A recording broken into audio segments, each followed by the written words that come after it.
ಉಪಸಭಾಪತಿ ಚುನಾವಣೆಯಿಂದ ಹಿಂದೆ ಸರಿದ ಮೈತ್ರಿಕೂಟ ಅಭ್ಯರ್ಥಿ ಕಣಕ್ಕಿಳಿಸೋದು ಬೇಡವೆಂದು ಜೆಡಿಎಸ್ ತೀರ್ಮಾನವನ್ನ ಮಾಡಿದೆ. ರಿಪಬ್ಲಿಕ್ ಕನ್ನಡಕ್ಕೆ ಜೆಡಿಎಸ್ ಉನ್ನತ ಮೂಲಗಳ ಮಾಹಿತಿ ಲಭ್ಯ ಆಗಿರೋದು. ಸಂಖ್ಯಾಬಲ ಕೊರತೆ ಅರಿತ ಜೆಡಿಎಸ್ನಿಂದ ಜಾಣ ನಡೆಯನ್ನ ಅನುಸರಿಸುವಂತ ಕೆಲಸ ಆಗಿದೆ. ನಾವು ಅಭ್ಯರ್ಥಿ ಹಾಕಲ್ಲವೆಂದು ಬಿಜೆಪಿಗೆ ಹೇಳಿರುವಂತಹ ಜೆಡಿಎಸ್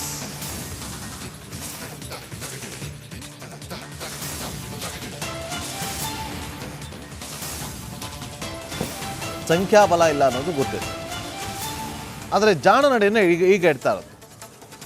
ಬಿಜೆಪಿಗೆ ಹೇಳಿದೆ ನಾವು ಜೆಡಿಎಸ್ ಅಭ್ಯರ್ಥಿಯನ್ನು ಕಣಕ್ಕೆ ಇಳಿಸೋದಿಲ್ಲ ಅಂತ.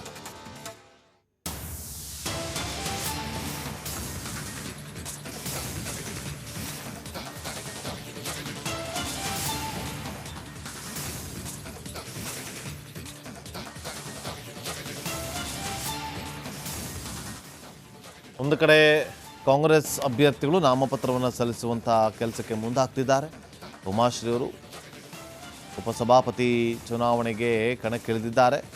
ಯತೀಂದ್ರ ಸಿದ್ದರಾಮಯ್ಯವರು, ಡಿ ಕೆ ಶಿವಕುಮಾರ್ ಅವರು ಸಿಎಂ, ಕೆಪಿಸಿಸಿ ಅಧ್ಯಕ್ಷರಾಗಿರುವಂತಹ ಡಿ ಕೆ ಹರಿಪ್ರಸಾದ್ ಅವರು ಒಂದು ಕಡೆ, ಮತ್ತೊಂದು ಕಡೆ ಕಣದಿಂದ ಹಿಂದೆ ಸರಿದ ಮೈತ್ರಿಕೂಟ.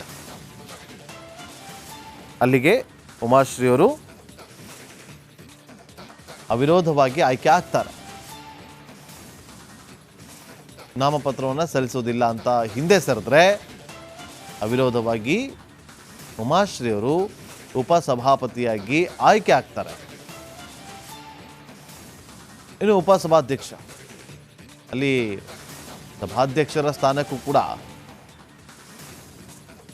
ಸ್ಪೀಕರ್ ಸ್ಥಾನಕ್ಕೂ ಕೂಡ ಬಿಜೆಪಿಯವರು ಅಭ್ಯರ್ಥಿಯನ್ನು ಕಣಕ್ಕಿಳಿಸದೆ ಬಾಯ್ಕಟ್ ಅನ್ನು ಮಾಡುವಂಥ ಕೆಲಸವನ್ನ ಮಾಡಿತ್ತು.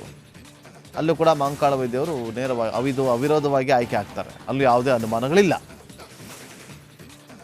ಆದರೆ ಈಗ ಈ ಒಂದು ಜಾಣ ನಡೆ ಯಾಕೆ ಇಟ್ಟಿದೆ ಅನ್ನೋದೇ ಸದ್ಯಕ್ಕಿರುವಂಥ ಕುತೂಹಲ.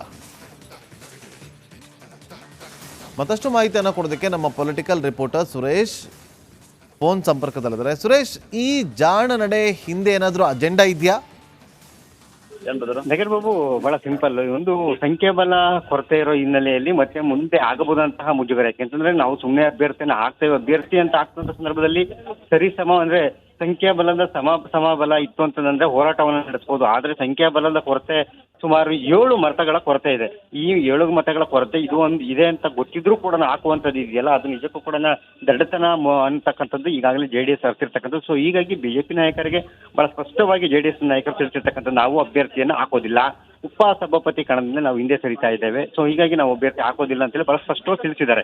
ಸೊ ಹೀಗಾಗಿ ಈ ಒಂದು ವಿಚಾರ ಈಗಾಗಲೇ ಮೈತ್ರಿ ಇಬ್ಬರು ನಾಯಕರು ಕೂಡ ಚರ್ಚೆ ಮಾಡಿ ಆಯ್ತು ಅಂತ ಹೇಳ್ಬಿಟ್ಟು ಜೆಡಿಎಸ್ ನಾಯಕರ ಒಂದು ಸೂಚನೆಗೆ, ಜೆಡಿಎಸ್ ನಾಯಕರ ಮಾತಿಗೆ ಓಕೆ ಅಂತ ಹೇಳಿ ಬಿಜೆಪಿ ನಾಯಕರು ಕೂಡ ಹೇಳಿರ್ತಕ್ಕಂಥದ್ದು. ಸೊ ಹೀಗಾಗಿ ಜೆಡಿಎಸ್ ಉಪಸಭಾಪತಿ ಕಣದಿಂದ ಹಾಕೋದಿಲ್ಲ, ಅದು ಕೂಡ ನಾಳೆ ಇರತಕ್ಕಂಥದ್ದು. ಸೊ ಹೀಗಾಗಿ ಅಲ್ಲಿ ಅವಿರೋಧವಾಗಿ ಉಮಾಶ್ರೀ ಅವರು ಆಯ್ಕೆ ಆಗುವಂತ ಸಾಧ್ಯತೆಗಳು ದಟ್ಟವಾಗಿದೆ.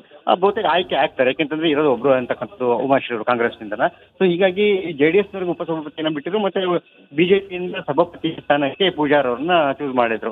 ಅದೊಂದು ಮಾತ್ರನ ಆಗ್ಲಿಲ್ಲ. ನೀವು ಈಗಾಗಲೇ ಆ ವಿಚಾರ ಕೂಡ ಗೊತ್ತಿರ್ತಕ್ಕಂಥ ಸಲೀಂ ಓಟ್ ಹೆಂಗಾಯ್ತು. ಸೊ ಹೀಗಾಗಿ ಸಲೀಂ ಅಹಮದ್ ಅವರು ಅಲ್ಲಿ ಸ್ಪೀಕರ್ ಸಭಾಪತಿ ಸ್ಥಾನಕ್ಕೆ ಆಯ್ಕೆ ಆಗಿತ್ತು, ಅದು ಮುಗೀತು. ಈಗ ಇರ್ತಕ್ಕಂಥ ಉಪಸಭಾಪತಿ ಚುನಾವಣೆ ಅದು ನಾಳೆ. ಸೊ ಅಭ್ಯರ್ಥಿನೇ ಆಗ್ತಾ ಹೋದ್ರೆ ಅವಿರೋಧವಾಗಿ ಉಮಾಶ್ರೀ ಅವರು ಆಯ್ಕೆ ಆಗ್ತಾರೆ. ಸೊ ಅಲ್ಲಿಗೆ ಉಪಸಭಾಪತಿ ಮತ್ತೆ ಸಭಾಪತಿ ಎರಡೂ ಕೂಡ ಪರಿಷತ್ಗೆ ನೇಮಕ ಮುಗಿದೋಗುತ್ತೆ. ನಾಗೇಂದ್ರ ಬಾಬು, ಸದ್ಯ ಜೆಡಿಎಸ್ ಸಂಪೂರ್ಣವಾಗಿ ಹಿಂದೆ ನಡೆದಿರ್ತಕ್ಕಂಥ, ಅದು ರಿಪಬ್ಲಿಕ್ ಕನ್ನಡಕ್ಕೆ ಎಕ್ಸ್ಕ್ಲೂಸಿವ್ ಮಾಹಿತಿ ಲಭ್ಯ ಆಗಿರ್ತಕ್ಕಂಥದ್ದು ಸದ್ಯಕ್ಕೆ.